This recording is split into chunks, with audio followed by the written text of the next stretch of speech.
What's up, everybody? Today I'm sitting down with Mr. Eric Sanchez to get his thoughts leading up to his fight on June 13th at LFA 210. How's it going, man? It's going really well, man. How are you doing, Hunter? I'm great. Really excited to sit down with you and get some Yeah, thoughts absolutely. going into it. I'm sure it's an exciting time for you. I'm sure you're extremely busy, so I do appreciate you taking the time out. Yeah. There's a lot of the time adds up on a fight in a fight camp, right? Especially when you're training multiple times a day and 6 sessions a week. It's just or 6 days every week. It's tough. Yeah. I guarantee it, man. So I'm going to start with some questions about like just you before you started fighting and stuff. Like what inspired you to start fighting? Was there anybody in particular, or when did you fall in love with the sport? Man, I've been asked this question so many times now, and I keep saying the same thing, and I'm gonna keep saying the same thing. I became a fighter because I wanted to be a Power Ranger. When I was a little kid, I really liked the Power Rangers, and I saw them doing tons of spin kicks and fighting people, and I just thought that was the coolest thing on the planet. So now I'm a fighter. How does it feel to be a Power Ranger? How does it feel to be a Power Ranger? Feels pretty good, man. I feel like every teacher that told me that I couldn't be a Power Ranger for a living can shut up. I know you've done some kickboxing and karate competitions as well as your MMA fights. I know they're all kind of like a related discipline. Do you have a preference to one over the other? 100% MMA. I think MMA is the best. You just get to do everything. There's no restrictions on like how the fight's actually going to go. So in kickboxing or even like when I competed at karate combat and stuff, there's all these rules about what you can and can't do. Karate combat's opened up the rule set a lot more, so it's actually like pretty good now. I think it's pretty much perfect for a striking league. But MMA is just the best, right? There's no restrictions. You can do whatever you want, and there's weight classes. So when I fought in karate, the weight classes were really really whack. They were not good, and it was only point sparring, so it wasn't the same thing at all. But yeah, I prefer MMA mostly because the weight classes like just make everything fair, so I have my fair chance. Um, is there any is there anything you would bring from like the other competitions to MMA if you could change any of the rules or anything? Nah, man, because MMA allows everything. MMA lets you like do whatever you want with whatever you want, so it's like no, MMA doesn't. There's no rules like the rules. Like that's the thing in MMA. Like you can't. There's no difference. So I mean, like karate, it's cool being able to wear like the gis and the belts and stuff, but it would kind of just get in the way in MMA. I think it would be when I did karate combat, they allowed you to grab the gi, and I think you should have been allowed to grab the gi to strike and throw and do everything. So. Yeah, I mean, maybe some of the outfits and stuff. You can grab the belt to hip toss someone. That'd be cool. So you're in the back waiting to walk out. What's going through your head as you're about to come out? What is going through my head as I'm about to walk out before a fight? That's a good question. That's a question I feel like I don't get asked a lot. I feel like when I'm about to walk out, man, I try to get really excited. I try to just really like tell myself that this is exactly like where I'm supposed to be. This is what I'm supposed to be doing. I love being in front of a crowd, so mostly that's probably what I'm thinking about now that I look back at it. I'm really, really, really excited about being in front of people. I just love being in front of a crowd. I love having all the eyes on me. I love being able to show off.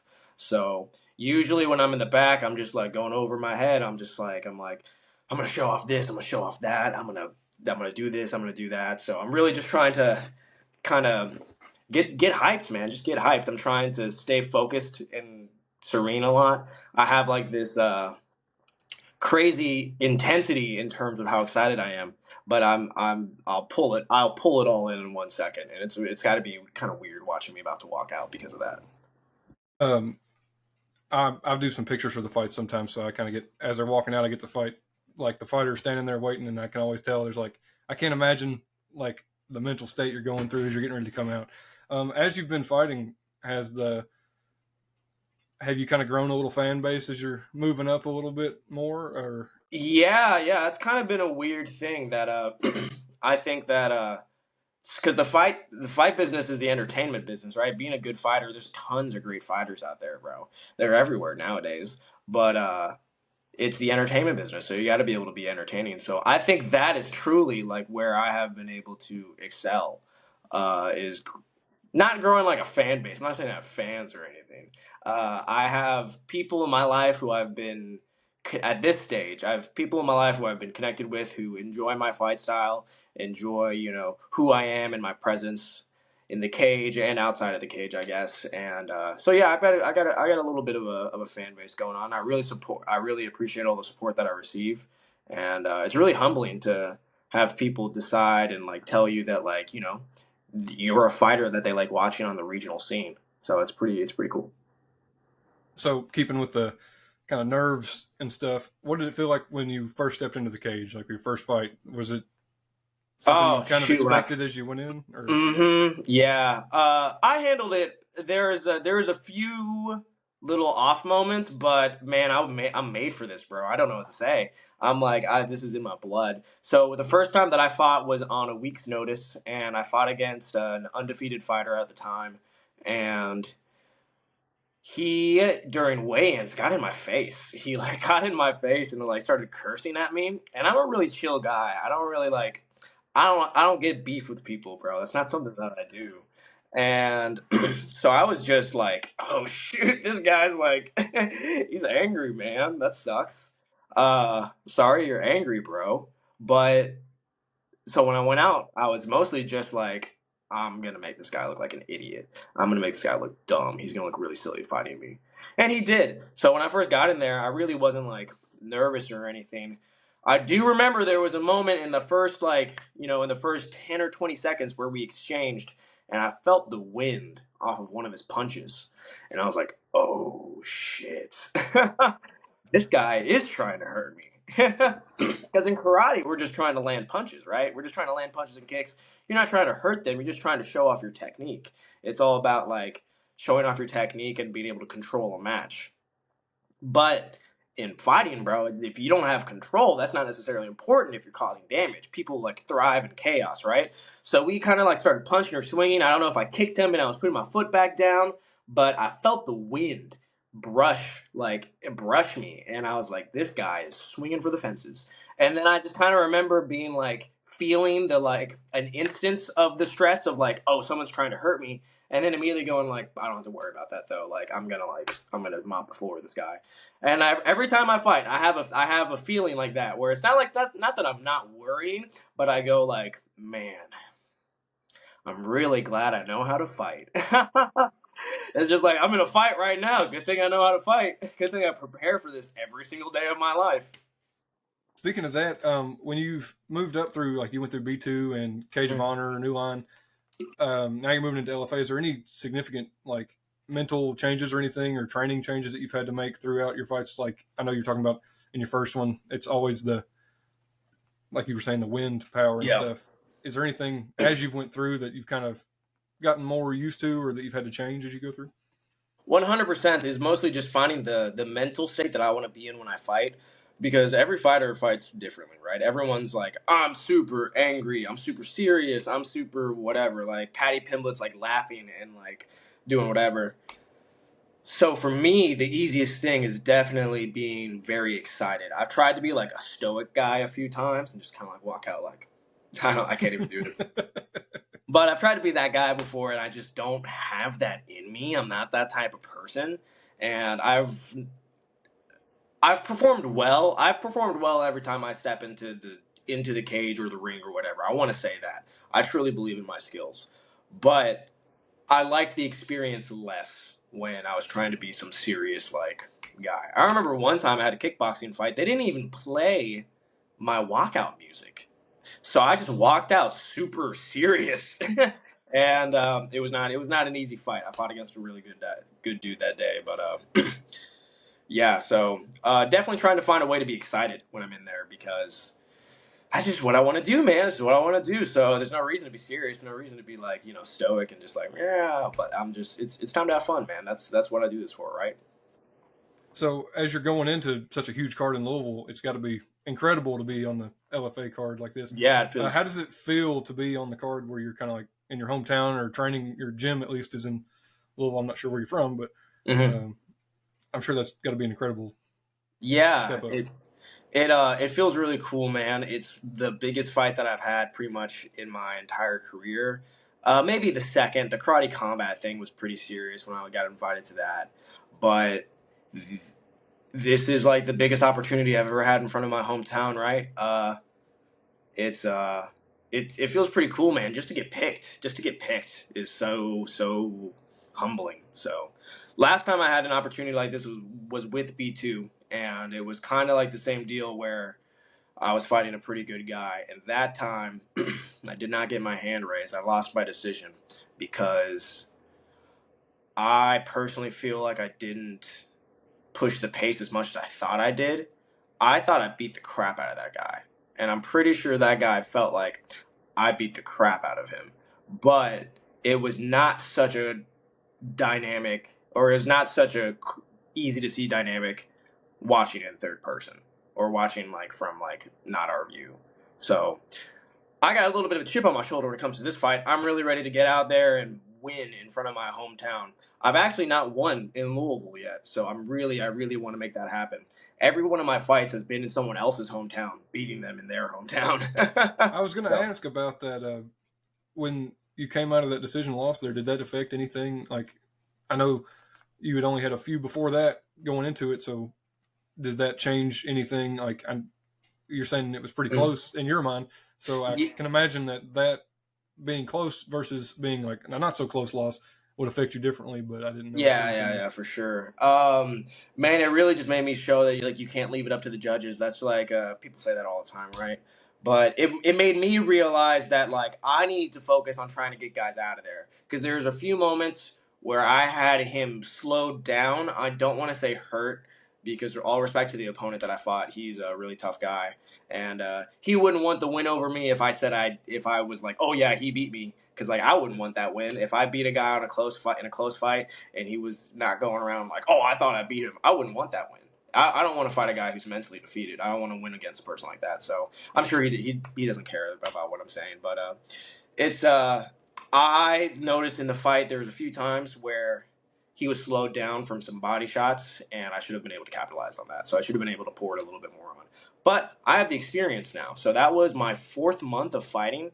I had made my debut 4 months prior, and it was my third fight. So I fought three times in 4 months, and yeah, so I was basically like fresh off my debut in that fight. So Speaking of that, I was watching your fight with Giovanni, and right there in the beginning, he hit you with a big shot, and then you muscled your way up to the cage, and you kept him on the cage, and it was like from that point on, you were using any opportunity you could to like stick to him. You were like glue on him, mm-hmm. and so when you got him in close there in the clinch, and you just kind of directed him, you put yourself against the cage, and then it was almost like you had directed it to him to come in for you to get the guillotine.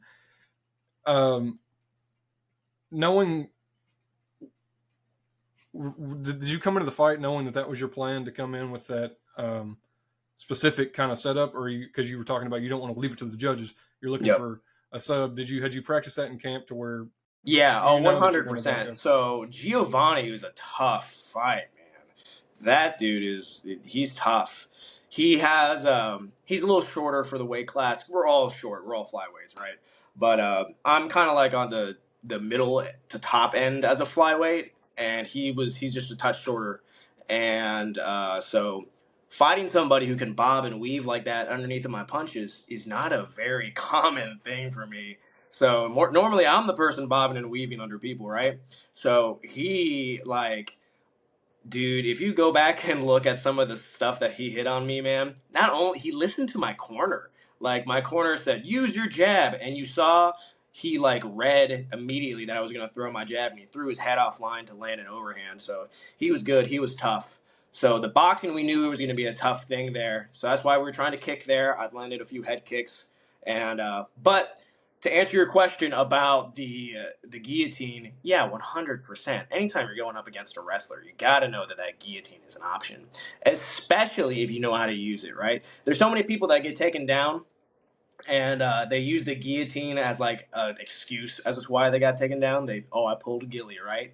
But if you know how to use it properly with like a high like wrist technique, it's really, really easy to both use it as a frame to stand up.